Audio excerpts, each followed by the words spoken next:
But I'd like you to imagine, actually, we're going to worry about the situation that the net magnetic field is not a discrete sum, but is in fact an integral or a continuous sum over really small contributions, small individual contributions. There's just an infinite number of them. And that infinite sum of infinitesimal amounts of magnetic field, which are vectors, are going to add up to our macroscopic vector, the net magnetic field somewhere. So this is the program that you need to figure out how to do. So continuing, so a basic possible problem, or like here is an example.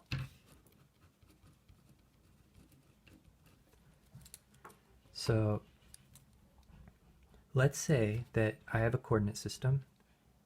Here we go. So in this coordinate system, this direction here is the y direction. This direction is the x direction, say. And what I've got is a smeared out current. And this is also known as a continuous current distribution. And in the notes online, I described this as I think I just used J. I didn't call it a vector, but the truth is it is a vector. So continuous current distribution. And let's say that where J is it's actually running along in the y direction. It's like a really flat river of current. And I'm going to put in some parameters or some sizes. Let's say that, so this is x equals to 0. Let's say that this is x equals to some number a, like size. It could be like a centimeter or 2 kilometers or a nanometer. It doesn't really matter. So a is some sort of size. So this is x equals to a right there. So this ribbon of current has a width of a, starts at 0, ends up at a. And so let's say that along here, actually this might be fun. Let's say that the current is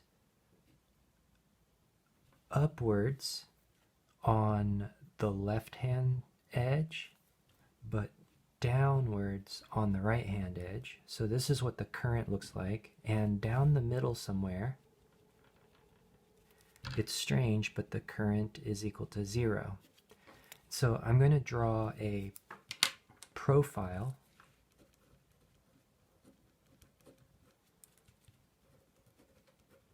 of the continuous current distribution J.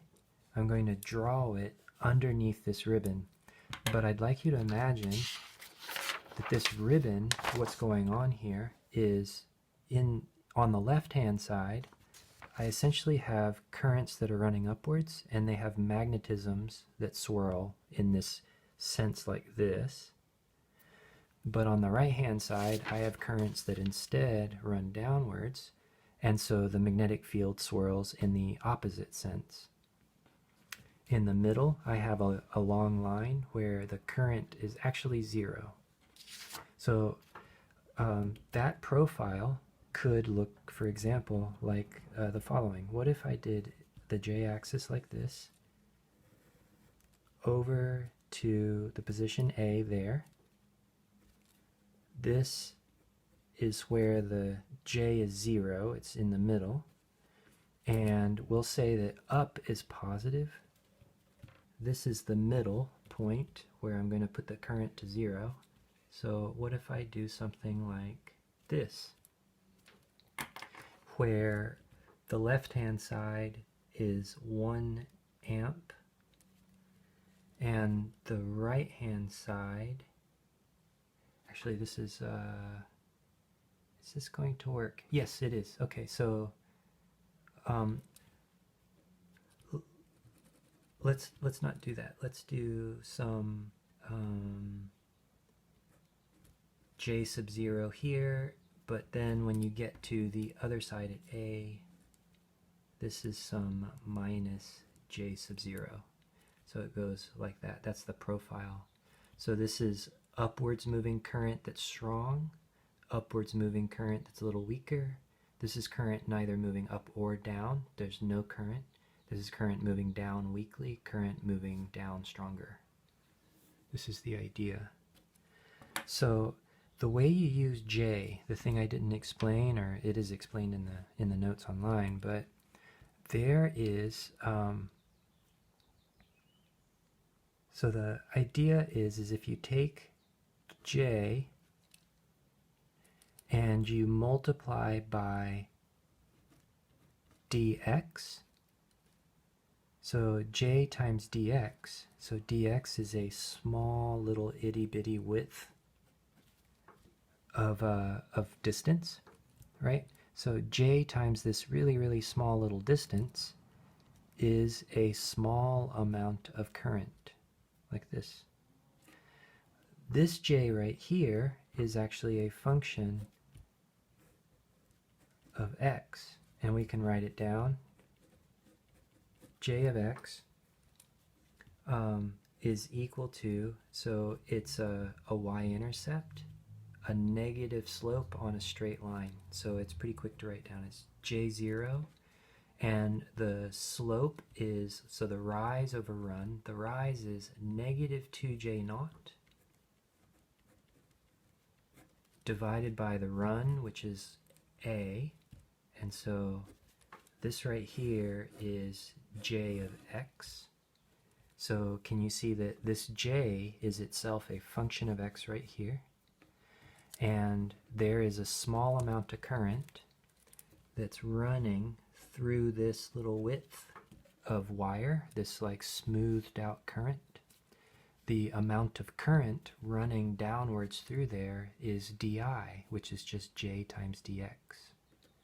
So what this leads us to be able to do is to say that since the magnetic field of a long straight wire is mu naught I over 2 pi r, we can say that there is a small contribution to the magnetic field of mu naught. I'll put the mu naught over 2 pi separate because these are constants. The current is the di, which is J of x dx. So that's what the current is now. And then if I think about it, I got to figure out what to do about the r, the distance. So to make it easy on myself, I'm going to give you a problem where the coordinate system is a little bit obvious. I'd like to know, what if I went over to this place, negative a, and I said that this was the point P. I want to know, what is the magnetic field here?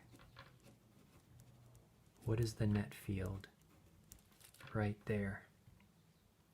So the net field right here, so it's a distance, right? If I need to know how far over is this particular piece of the wire, it is a distance of a plus x.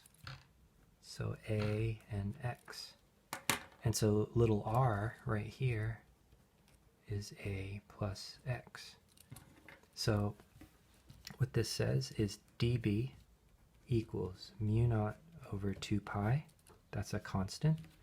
J of x has this form right here. It's you can see that J naught is actually a common factor, but maybe just for purposes of not too much algebra all at the same time. Let's just do, so j of x is j naught minus twice j naught over a times x. There's the dx, and then when I divide by r in terms of x, that's a plus x, like this. And so if I want to know what is the net field at P, it's going to be the integral over the x values where the current is at. So the x values go from 0 out to a. There is a constant, mu naught over 2 pi, can put it out front. And then the rest of it is x dependent. So j naught minus 2 j naught over a x dx over a plus x, like this, for example. Okay, thanks for listening.